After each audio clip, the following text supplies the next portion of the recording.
Shri M G Suresh Kumar, ഇതാണ് ആധുനിക കാലമായതുകൊണ്ട് കൂടുതൽ ഇലക്ട്രിക് ഉൽപ്പന്നങ്ങൾ വരുന്നു, അത് കൂടുതൽ ഉപഭോഗം കൂട്ടുന്നു, ഇങ്ങനെയൊക്കെയുള്ളൊരു സമയമാണ്.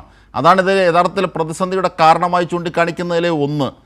മാത്രമല്ല ഈ ഇടതുപക്ഷത്തിൻ്റെ കാലത്ത്, അതായത് പിണറായി വിജയൻ സർക്കാരിൻ്റെ കാലത്ത് 6000-ലധികം മെഗാവാട്ടിൻ്റെ വരെ ആവശ്യമുണ്ടായിരുന്നു. പക്ഷേ അന്ന് ഒരു പവർ കട്ടും ഇല്ലാതെ ഇതൊക്കെ മെയിൻറ്റെയിൻ ചെയ്തുകൊണ്ട് പോവുകയും ചെയ്തു. പക്ഷേ ഇപ്പോഴാകട്ടെ 4000-ലധികം മെഗാവാട്ടിൻ്റെ ആവശ്യമേ വരുന്നുള്ളൂ, എൻ്റെ അറിവ് ശരിയാണെങ്കിൽ.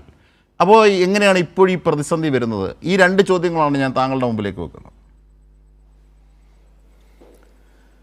ഒന്ന്, ഇപ്പോൾ നേരത്തെ മന്ത്രിയൊക്കെ പറഞ്ഞതുപോലെ എപ്പോഴാണിത് പരിഹരിക്കുക എന്ന് പറയാൻ പറ്റാത്ത രൂപത്തിലുള്ളൊരു പ്രതിസന്ധിയിലേക്ക് എത്തിയിരിക്കുന്നു KSEB എന്നാണ് പറയുന്നത്. നമ്മൾ കഴിഞ്ഞ ഏപ്രിൽ മാസം 22-ാം തീയതി മുതൽ 29-ാം തീയതി വരെയുള്ള ഒരു ചെറിയ പീരീഡിൽ കേരളത്തിൽ നടന്നിട്ടുള്ള കോലാഹലം നിങ്ങൾക്കൊക്കെ ഓർമ്മയുണ്ടോ എന്ന് എനിക്കറിയില്ല. അന്ന് നമ്മൾ 656 മെഗാവാട്ട് ഡിമാൻഡ് മീറ്റ് ചെയ്തു. 656-ന് മുകളിലേക്ക് പോയ ഡിമാൻഡാണ് നമുക്ക് തൽക്കാലത്തേക്ക് പീക്ക് റെസ്ട്രിക്ഷൻ വേണ്ടി വന്നത്. റെസ്ട്രിക്ഷൻ എന്ന് പറഞ്ഞാൽ ഇതുപോലെ ഓഫാക്കിയിടുക അല്ല ചെയ്തത്. 656 മെഗാവാട്ടിന് മുകളിലേക്ക് പോകുമ്പോഴേക്ക് നമ്മുടെ ട്രാൻസ്മിഷൻ ലൈനുകൾക്ക് അത് താങ്ങാൻ കഴിയാത്തതുകൊണ്ട് ട്രാൻസ്മിഷൻ ലൈനുകൾ ഓട്ടോമാറ്റിക്കായി സ്വിച്ച് ഓഫ് ആക്കപ്പെടും. അങ്ങനെ സ്വിച്ച് ഓഫ് ആക്കപ്പെട്ടാൽ ഒരു 10 മിനിറ്റ് കഴിഞ്ഞ് വീണ്ടും ഓണാക്കും. അത് ഓണാക്കിയാൽ വൈദ്യുതി ഡിമാൻഡ് അതുകൊണ്ട് നിൽക്കുമെങ്കിൽ നിൽക്കും. അങ്ങനെ നിൽക്കുന്നില്ലെങ്കിൽ വീണ്ടും ഒരു 10 മിനിറ്റ് കൂടി ഈ പറയുന്ന പോലെ വീണ്ടും ഓഫാക്കപ്പെടും. അല്ലാതെ ഇങ്ങനെ ആസൂത്രിതമായി ഓഫാക്കി വെച്ചിട്ടല്ല. അതുകൊണ്ടാണ് നമ്മൾ പീക്ക് റെസ്ട്രിക്ഷൻ എന്ന് പറഞ്ഞത്. അങ്ങനെ ഒരു 12 ദിവസം കഴിഞ്ഞ ഗവൺമെന്റിന്റെ, അതും ഗവൺമെന്റ് ഇല്ലാത്ത കാലത്ത്, രാഷ്ട്രീയ നേതൃത്വം ഒന്നും ഇല്ല, കാരണം കോഡ് ഓഫ് കണ്ടക്ട് നിൽക്കുകയാണ്.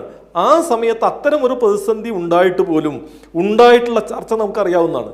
അന്ന് ഒരു ദിവസം 116 മില്യൺ യൂണിറ്റ് വൈദ്യുതി നമ്മൾ സപ്ലൈ ചെയ്തു. ഇപ്പം എന്താ സ്ഥിതി? ഇപ്പം നമ്മുടെ പീക്ക് ഡിമാൻഡ് എന്ന് പറയുന്നത് 4830 പരമാവധി. പകൽ സമയത്തെ ഡിമാൻഡ് എന്ന് പറയുന്നത് 4080 മോർണിംഗ് പീക്ക് 3800 മാത്രമാണ്. നമുക്ക് വേണ്ടി വരുന്ന വൈദ്യുതി ഉപഭോഗം എന്ന് പറഞ്ഞാൽ 85 മുതൽ 89 മില്യൺ യൂണിറ്റ് വരെയാണ്.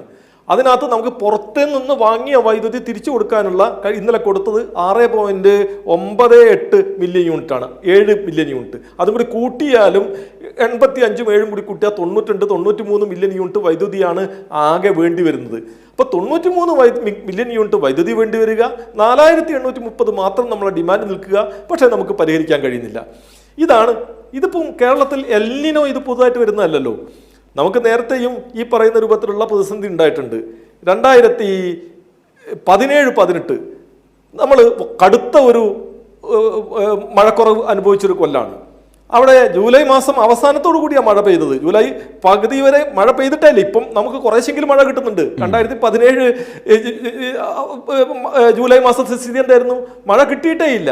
2023-24 ഇതേപോലെ തന്നെ വൈദ്യുതി പ്രതിസന്ധി ഉണ്ടായിരുന്ന, അല്ലെങ്കിൽ വെള്ളം കിട്ടാതിരുന്നൊരു കാലമല്ലേ.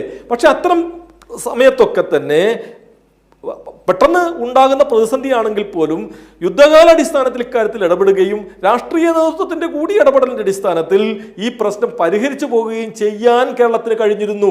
അതാണ് ലോഡ് ഷെഡിങ്ങും പവർ കട്ടും ഇല്ലാത്ത 10 വർഷം എന്ന നിലയ്ക്ക് നമുക്ക് കൊണ്ടുപോകാൻ കഴിഞ്ഞത്. എന്നാൽ ഇപ്പൊ ഇക്കാര്യത്തിനകത്ത് ആരാണ് ഇടപെടുന്നത്? ഉദ്യോഗസ്ഥ തലത്തിൽ ചെയ്യുന്ന ചില ഇടപെടലുകൾക്ക് അപ്പുറത്ത് രാഷ്ട്രീയ നേതൃത്വം ഈ പ്രശ്നത്തോട് എന്ത് സമീപനമാണ് സ്വീകരിക്കുന്നത്? അതാണ് കാതലായ ചോദ്യം. രാഷ്ട്രീയ നേതൃത്വത്തിന്റെ ഇടപെടൽ ഇവിടെ ഉണ്ടോ? 1.